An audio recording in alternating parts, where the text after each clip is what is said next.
It's that time. Paradox Rift is somehow already coming out. I feel like we just had a set release. I feel like I just did one of these top 10 videos, and yet here we are already with another top 10 cards, this time from Paradox Rift. I'm going to say this up front. There are a lot of very good cards in this set. I may have fudged the numbers a little bit here to squeeze some cards into the top 10 to make it slightly more than 10. You'll see what I'm talking about. The honorable mentions number is a bit absurd. Look, it's a good set. There's a lot of good stuff in it. Even stuff that's maybe not necessarily good right away will probably be good later. There's a lot of good stuff in the set. As always, though, let's start with the art highlights. So the art is, of course, where we always start out for these little reviews, just because it's nice to see some of the pretty stuff that comes out. You know, the playables are good, but it's nice to also see the art. We'll start out with some of the special illustration rares and the full art of Parasol Lady, so special illustration rare of Iron Valiant and of Roaring Moon. Beautiful arts for both of them, featuring all those Paradox Pokemon. And then, of course, Parasol Lady, it's a very vibrant, beautiful card. Not entirely familiar with this artist, but I hope they do more full arts in the future, because I really like the style. Also, so a couple more of the illustration rares here. A special illustration rare of Golisopod, the illustration rare of Yveltal, and once again, another Parasol Lady, this time the special illustration rare, the super full art, if you will. Also pretty. I think I like the regular full art more, but this one's also quite pretty, and I would not be heartbroken to pull it. Up next, kind of a newish thing I'm doing now. I think I started this with 151. We're going to just kind of look at any art that Shinji-Kanda's done in the set. There are two new pieces that I'm aware of. There is this Blitzel on the left here and the Absol on the right. Kind of just zoom in a little bit, look at some of the line work. Unfortunately, the image I have is not super clear, but you can kind of get the idea with how cool the style is. I do really, really like Shinji-Kanda's artwork. I actually really like Blitzel too, so it's kind of cool to see Blitzel get a nice art. And with that, let's start the honorable mentions. We're gonna start out with the next card. Honorable mentions are not really ordered. I do keep that in mind. There's just kind of a whole cluster of stuff in here that could be useful, or that's probably useful right away. So be advised. Also, if you are a collector, this top 10 is probably not for you. This is a top 10 for players, and the honorable mentions are also very player specific, so do keep that in mind. At first, we have Tatsugiri. Tatsugiri has Water Gun for 20 damage. You do not care about that attack. What you care about is survival strategy. Search your deck for up to 2 cards and put them into your hand, then shuffle your deck. You may switch this Pokemon with one of your benched Pokemon. This card may see play as a control in part of a control archetype, as a way to get some cards out of your deck, and then hide the Tatsugiri on the bench, and then use whatever you got next turn, assuming it doesn't get Iono'd away. But this is how that archetype could potentially work in the future. We do have the Snorlax doll, which is pretty useless. It's not even on the honorable mentions in this video. But if we get some sort of like Robo Substitute or Lily's Pokédoll equivalent in the future, or even something like one of the fossils that doesn't give up a prize card, Tatsugiri could be very interesting. Even just some big wall that Tatsugiri can hide behind, like a new Dondozo perhaps, that we don't really have at the moment. This could be very interesting. Again, it's an honorable mention because it's probably not viable right out of the gate, but it is something to be aware of. Up next, we have Skeletor. Skeletor has the Incendiary Song ability. It says once during a turn, you may discard a basic fire energy card from your hand in order to use this ability. During this turn, attacks used by your Pokemon do 60 more damage to your opponent's active Pokemon before applying weakness and resistance. This stacks very quickly on damage. If you're doing a decent amount of damage in the first place and you're adding more on, this is basically just a great way to get huge one-shots. The way we built the deck for Skeletors was to use Entei in particular to do some of those damagings, to an early game attacker that can draw some cards, also do some decent attacking. Skeletors itself also can attack if it needs to, maybe in a matchup where you don't want a water weak Pokemon like Entei out. It's good. Like it's decent. It is a stage 2 though, so the format may need to slow down a bit before Skeletors becomes especially viable. Skeletor does have the attack Luster Burn for 2 fire energy that does 160 damage. This attack's damage isn't affected by any effects on your opponent's active Pokemon.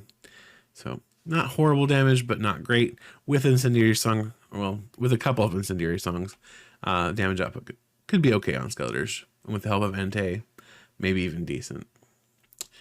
Garganacl. Garganacl is one of those cards to keep your eye on for the future. Once during your turn, you may attach a basic fighting energy card from your discard pile to one of your Pokemon. If you do, heal 30 damage from that Pokemon. This seems to be maybe something we could use in the future for a very tanky archetype. I know we saw the Garganacl EX. If you watched the Poke Beach podcast this last week, you'll have watched John and I talk about that. There's a potential stall archetype in that with some healing via this Garganacl. We'll see if it works out.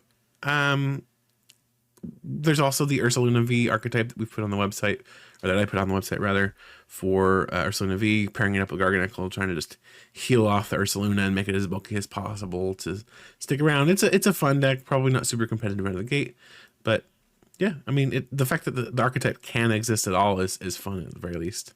And then Land Crush does 140 damage, but if you're attacking with Garganacl, you've probably lost anyway. And we have Iron Bundle. Iron Bundle has the ability Hyper Blower. Once during your turn, if this Pokemon is on your bench, you may switch out your opponent's active Pokemon to the bench. Your opponent chooses a new active Pokemon. If you do, discard this Pokemon and all attached cards. So this is a repel. Basically, you're forcing your opponent to switch their active Pokemon, and then if they do, this Pokemon gets discarded. So that's a pretty decent effect. It may be necessary for... Iron Bundle could be decent if there is ever a super big Wally Pokemon in front of you, or a controlling Pokemon that's got some sort of effect on it that prevents you from doing damage to it. Iron Bundle could be your out to that. And you do also have access to refrigerated steam if need be, so Chinpao could potentially take use of this, or make use of this rather. You're doing any damage. If the defending Pokemon is an evolution Pokemon, it can't attack during your opponent's next turn, so you could theoretically wall out some evolutions if necessary. Probably not necessary. Well, evolution Pokemon are fairly popular, but they're also usually run basic attackers too, so do keep that in mind. Anyway, next up is Lidios. This card I know looks very simple, but I think it's actually not that awful. It does do 180 damage, and put that on Luster Purge. Luster Purge is actually what we're here for. So for just 3 energy, Gardevoir can get a 180 damage attack out. Then you discard energy from Latios, but you can either reattach it if by some miracle Latios is not knocked out, or it's knocked out and you're gonna lose that energy anyway to the discard pile and reattach it to wherever you need it. It's an interesting single prize attacker that's worth keeping an eye on for Gardevoir, especially after rotation when we lose the Chilling Rain Gardevoir. It's not bad. It's just kind of one of those Pokemon that maybe be something worth keeping an eye on. Cloth, also surprisingly decent for what it is. Cloth has Hysterical Scissors, 30 plus damage if this Pokemon is affected by a special condition. So that's poisoned, burned, paralyzed, sleep, and confused. Hopefully you're not paralyzed or asleep, because you're going to need some special help to attack with that. There's a tool card that lets you do it, but yeah. And if this Pokemon is affected by special conditions, so it does 180 more damage. So you'd be doing 190 for a DTE, or 170 once you get the DTE on there, which is not bad as a single prizer. And then you have Boiled Press for 80, which burns you, which, I mean, if you're running Fighting Energy, maybe it's a way to force yourself to be burned. Maybe you really, really want to run it with Garganacl for some reason. You could do that. You'd get the energy on that way. But yeah, it's not a bad attacker. It's okay. And then we have the first of the technical machines on this list. Technical Machine Devolution. So this is basically Espeon EX's attack. This is also ATM Rock from the original EX era. Same idea. Devolution says devolve each of your opponent's evolved Pokemon by putting the highest stage evolution card on it into your opponent's hand. So it does say evolved Pokemon. So Pokemon that have been cheated into play by effects like Lugia V-Star's V-Star power, they're not going to be magically floating away, because while they are evolution Pokemon, they are not evolved Pokemon. So do keep that in mind. But if your opponent has these big beefy stage 2 Pokemon in play, magically all their Pokemon float away, right? They become the little squishy babies. So maybe as a Lost Box player, you spread some love with Sableye, put some damage on all their Charizards, and then just Devolution them real quick and have fun with it that way. It's a way you could theoretically do it. Is it good? We'll see. It's an option. Whether or not it sees play right away, or if it sees play at all, remains to be seen. Similarly, and because it is the other technical machine on this list, technical machine evolution, once again, it may see play, maybe not right away. It's just one of those cards that the meta's got to be right for it. And it's just weird how these cards specifically work, especially because you have to have it on the turn that you need it. So you could get it with Arvin, you can get it with Town Store, but it's such a niche card to include to have in your deck. And then you have to have, like, if you have a stage 2 deck, evolution would have to get you to the stage 1, and then you have to evolve up into the stage 2 anyway. It's kind of odd. But evolution's effect is choose up to 2 of your bench Pokemon. For each of those Pokemon, search your deck for a Pokemon that evolves from that Pokemon and put it on that Pokemon to evolve it. So, yeah. It could be good. I know I saw Andrew Mahone use this in one of his live streams where he used it to use it on one of his Gimmighouls to evolve 2 of his bench Gimmighouls into Gango EX. This is certainly a way you could do that. It does a search when it evolves, obviously, so you don't have to necessarily rely on Ultra Ball to get those Pokemon out, which could be good. But again, you are forced to find it fairly early.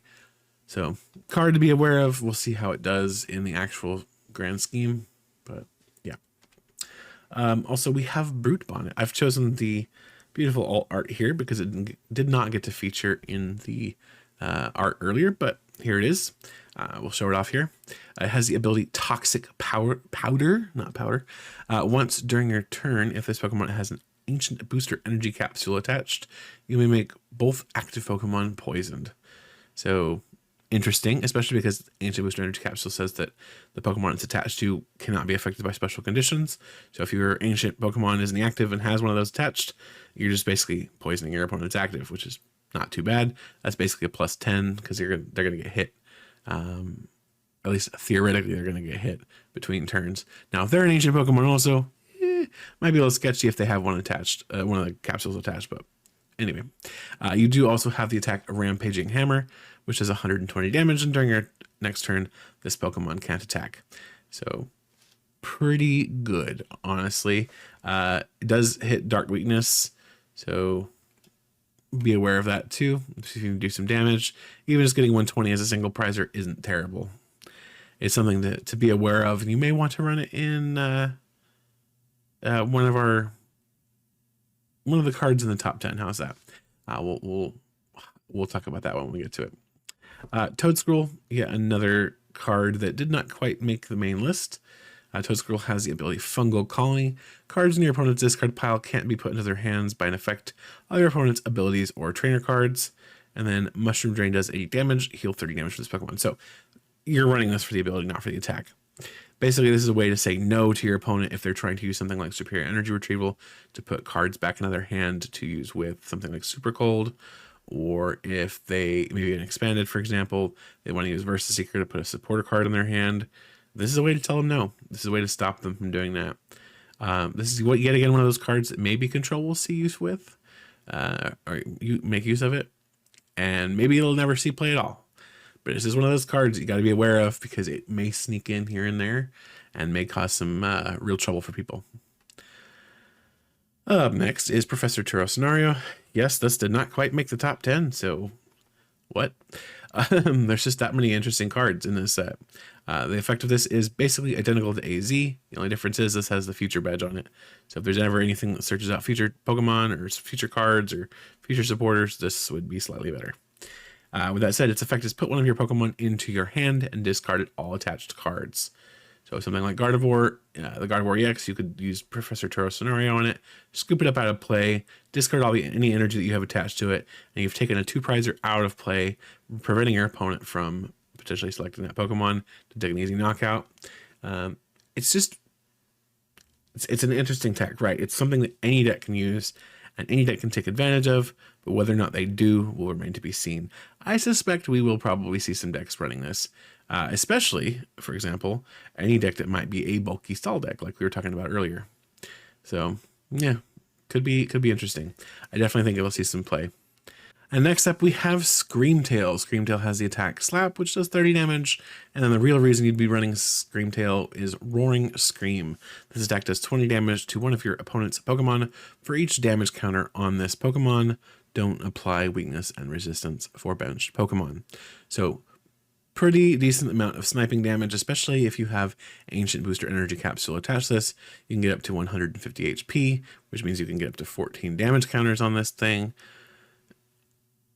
That's pretty good, and that's a nasty snipe. Now, a lot of decks are going to be running Manaphy, but they may choose instead to run Jirachi, or may not have bench space for both, so they may have to choose which one they have out in play. And then there's always, of course, the choice to actually hit the active spot if you need to. Either way, Ancient Booster Energy Capsule does make this quite a little threat. All right, now with Screamtail out of the way and with the honorable mentions all finished up, let's look at the actual top 10. We mentioned it earlier, Jirachi. Jirachi has the ability Stellar Veil, prevent all damage counters from being placed on your benched Pokemon by effects of attacks used by your opponent's basic Pokemon. And then Charge Energy for a single energy does the effect search your deck for up to 2 basic energy cards, reveal them, and put them into your hand, then shuffle your deck. Don't really like the attack there, but that's not why you're running it. Stellar Veil is the reason you're running it, because it's supposed to protect all your squishies from being murdered by Sableye. This is very, very much a Sableye counter. Hopefully Creatures has finally realized that maybe Sableye might be doing a bit too much right now. The transition to properly evolving Pokemon may have caused a bit more commotion than they were hoping for. Jirachi is supposed to be the remedy for that. We'll see if it actually matters, because now decks are basically going to be forced to run both Jirachi and Manaphy, and a lot of evolving decks really don't have room for that. But we'll see. We'll see. Either way, the option is there. Gango EX has the ability Coin Bonus. Once during your turn, you may draw a card. If this Pokemon is in the active spot, you may draw one more card. And then Make It Rain. 50 times damage. Discard any number of basic energy cards from your hand. This attack does 50 damage for each card you discarded in this way. The deck is fun to play. Even with the assistance of a secondary draw engine like Bibarel or Curlia, it doesn't feel quite there. And I think it's because it needs some sort of single prizer to assist it. Because as it stands, Goldango is a multi-prizer that gets often hit in one shot by single prizers. And it just doesn't feel great. Like, it's good, but it's missing something. And maybe we'll get it in the next set, or maybe we'll never get it. But to me, Goldango does feel good, but it needs some sauce. Now, people have suggested using Scissor. Personally, I don't really care to evolve into yet another stage 1. That is an option. It is a single prizer. You're relying on your opponent having a bunch of abilities in play, but abilities are super popular, so Scissor might be your guy. I personally am not the biggest fan of Goldango as a deck, but I do think it could potentially be viable. And it is definitely potent still. That multiplier is not a joke. And it's not horrible to get a lot of energy in play usually, as long as you set up, which you can do most of the time. So yes, I'm not super hype on Goldango, but it's also not bad. It's definitely still deserving of a spot in the top 10. And Coin Bonus is a great draw effect, right? If you have some switching cards in your deck, if you just can switch through a few Goldango in a turn, you're going to be drawing like crazy. And then any other support draw you have is just, well, it's a little Coin Bonus. We'll say it that way. Up next is Garchomp. Garchomp has Hydrolander. Does 160 damage and is attached up to 3 basic fighting energy from your discard pile to your benched Pokemon in any way you like. This attack is insane. First of all, it's a single fighting energy, 1, to accelerate 3 fighting energy from your discard pile to your benched Pokemon. So you can accelerate to something like Groudon here. Groudon with its overflowing power attack doesn't really matter, but Magma Purge does, right? You can throw 3 basic energy on there with Hydrolander, manually attach a 4th one, and now you're easily doing 240 damage on a single prizer after a Garchomp gets knocked out. Right? Super good. And then if that weren't enough, you also have access to Sonic Dive, which does 120 damage to one of your opponent's Pokemon. Don't apply weakness or resistance for benched Pokemon. So if you somehow don't manage to knock them out, or if you're having to do multiple hits to KO them and they retreat to the bench, but they don't have Manaphy in play, Sonic Dive can finish them off. Garchomp is good. Its biggest problem really right now is that weakness. Miraidon is just too popular. But at the same time, Garchomp does have access to single prize fighting Pokemon that may be its best buddy. So it could still swing the match. Next up, we have Zatu. Zatu has the ability Clairvoyant Sense. Once during your turn, you may attach a basic Psychic Energy card from your hand to one of your benched Pokemon. If you attach an energy to a Pokemon in this way, draw 2 cards. And then Super Cyber for 80. This card pairs up fairly nicely with Mewtwo EX. It also pairs up with a few single prize psychic attackers like Latios we mentioned earlier. And frankly, this card's just very flexible and could see a bunch of play over the next 2-ish years that it's going to be legal in the standard format. So even if it doesn't see play right away, I do expect it to see play at some point. Yes, it's in the same block as the Gardevoir that does Psychic Embrace, so it has to compete with that.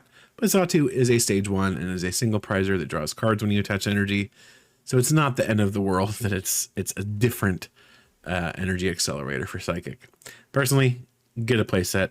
I think it's worth it to have on hand, and I feel like it's going to see play at some point, even if not right away. Up next, we have Iron Valiant EX. It has the ability Tachyon Bits. Once during your turn, when this Pokemon moves from your bench to the active spot, you may put 2 damage counters on one of your opponent's Pokemon. So this is a way to throw damage like crazy with some switching cards like Switch and Escape Rope, or even just manually retreating with a DTE. You can really pile on the damage on a squishy Pokemon in play for your opponent. And depending on what your opponent has active, you could even manage to get a little bit of an easy donk with Iron Valiant's effect. And if that weren't enough, you also have access to the attack Laser Blade. For second colorless, you do 200 damage, and then during your next turn, you can't attack, but of course you're going to be running a crap ton of switching cards, including Future Booster Energy Capsule that gives you free retreat. So you just retreat out and then put a different Iron Valiant up front, and now suddenly you're doing, you're doing Laser Blade again, basically. And then because of Future Booster Energy Capsule, you're not even doing 200 damage, you're actually doing 220. And as if that weren't enough, you have Techno Radar to find your Iron Valiant. It's like a supercharged quick ball for future Pokemon, right? Discard a card from your hand and then grab 2 future Pokemon. All future Pokemon are basic, right? So you're basically grabbing 2 basics. That's why it's like a quick ball. Even still, very interesting card. Haven't toyed around with it too much myself. I just feel like it's maybe not necessarily a deck all on its own, but part of something. I just don't know what that something is just yet. So keep an eye on the meta for Iron Valiant. I'm sure we're going to see it around. Up next is Iron Hands EX, also known as the fuel of Jake Gearhart's nightmares. This card has the attack Arm Press that does 160 damage. Nobody cares about that attack, even though it's still going to see play. The attack that everybody is afraid of is Amp You Very Much. Not because it's just a terrible attack name that's extremely punny, but because it does 120 damage and has the effect if your opponent's Pokemon is knocked out by damage from this attack, take 1 more prize card. I get it. This is a scary effect to see on a card, especially after Arceus and Dialga and Palkia GX ruined the standard format with its Zacian V partner. But that was a different format, and this is not quite as easy to pull off as that was. Iron Hands EX is frankly great, but probably not broken. I'm saying probably because maybe somebody will find some way, maybe it's even Jake Gearhart, to absolutely crush the world and break the Pokemon trading card game with this. But I think it's just good. Very good, probably, but just good. Chen Pao does like the card. Other decks might find a use for it, but I don't think it's world ending. Not yet, at least. Even still, Iron Hands definitely is deserving of its spot at number 5 on the chart. Alrighty, now for one of my favorites from the set. This card's pretty good. I will admit, when this was first revealed, I didn't think it was all that. It is. It has tools, and the reason I didn't think it was good as it is because the card is number 2 on this list. I'll just come out and say it right now. This card is insane. It is not that hard to pull off a Frenzy Gouging on turn 1. You have access to stuff like Dark Patch, and of course the number 2 card. It is not that hard to pull off. You can take KOs pretty easily. If your opponent has a Pokemon V or a Pokemon any multi-prize Pokemon, whether that's a basic EX or whatever, turn 1, you can just take it out and immediately cause them to freak out if you're going second. This card is great. And yes, you're doing a bunch of damage to yourself. You have Ancient Booster Energy Capsule to push yourself to 290. Which, it's whatever, basically. And then you have Calamity Storm. Does that 100 plus damage. If you discard a Stadium in play, you do 120 more, so 220. You don't necessarily have to knock yourself out with, or hurt yourself. You're not knocking yourself out, you're just hurting yourself with Frenzy Gouging to get some good damage in. Look, the card is good. It's actually terrifying. If you haven't watched our testing videos with Roaring Moon, I highly recommend you do. Especially if you want to hit something a little quick and easy, definitely our bonus videos that could feature Roaring Moon. It's scary. There's no doubt in my mind that this is going to see some play in standard format. I think it's both a deck on its own. It might also see some slotting into something like Lost Box. It's just a really good card. It really is. Up next, we have, actually, before we continue, there's that Ancient Booster Energy Capsule. Kind of mentioned a couple times already here. Cheated its way onto a slide here, and I'm like cheating like crazy trying to get all these cards in. Look, it's a good set, okay?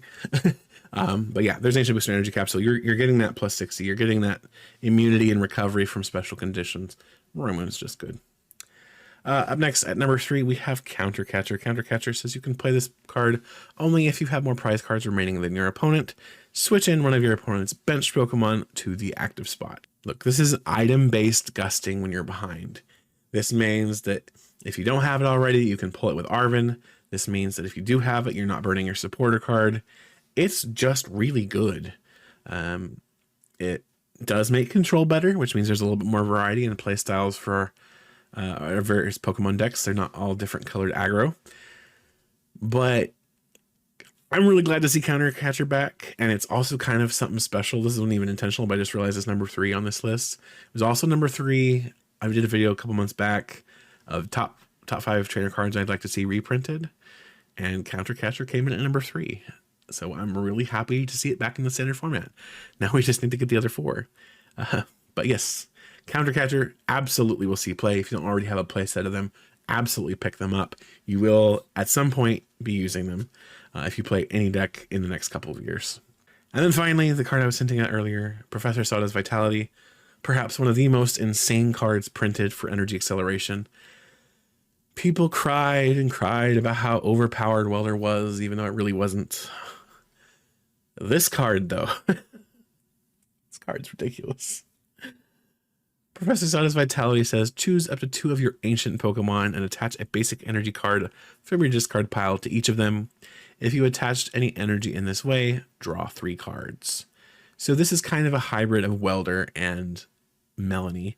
Instead of your target being a Pokemon V, now your target is an ancient or 2 ancient Pokemon. And then instead of having to have your energy in hand, you just have to have a couple of them in the discard pile. That means that early on, maybe this isn't the best possible option. And then you're going to run Earthen Vessels, so you're going to probably get it anyway. But maybe only one turn 1 going second. The fact is, though, Professor Sada's Vitality is absolutely insane energy acceleration. And there's absolutely no way in heck this is not going to be absolutely played and do some really crazy cool things and win some tournaments. This card is extremely good. Maybe a little overpowered, frankly. Hey, look, this is going to be a very fun card to play, and maybe not always a super fun card to play against. This is, in my opinion, what Welder could and maybe should have been. It is, I feel, more powerful than Welder, more consistent than Welder, and yeah, you can't use it turn 1 going first like you could during Welder's heyday, but I don't know if that really matters. And then finally, at number 1, the most universally useful and crazy card in this entire set, Earthen Vessel. You can play this card only if you discard another card from your hand, search your deck for up to 2 basic energy cards, reveal them and put them into your hand, then shuffle your deck. This makes Chen Pao better. It means Chen Pao can now make use of something like Dragonite V. This makes it easier to just power up anything, frankly, with multiple energy attacks, or multiple types, I should say. This makes stuff like ancient decks like Roaring Moon from earlier able to find the energies it wants in the deck, discard one of them, get it into the discard pile, and then accelerate it with Sawdust Vitality. Like, this card is extremely good, and I think honestly it's deceptively good, because people think, oh, it's just double energy surge, or oh, it's a slightly, air quotes, worse Professor's Letter. It isn't. First of all, it is not worse. That discard effect is actually a benefit, not a detriment. Earthen Vessel is just really strong, and yes, I get it. It's just a search for 2 energy cards in your deck, but when we have cards like Arven and Irida, this card just cracks things open like you would not believe. And that is why I feel Earthen Vessel deserves that #1 spot, even over Professor Sawdust Vitality. But by God, was it a close one. Either one could have been #1. Anyway, that is my little top 10, if you will, from Paradox Rift. I hope you enjoyed this video. If you want to learn more about Paradox Rift and more about the Pokemon trading card game in general, visit justinbasil.com. But anyway, that's going to be all for today. Thank you for watching. I will see you in the next video.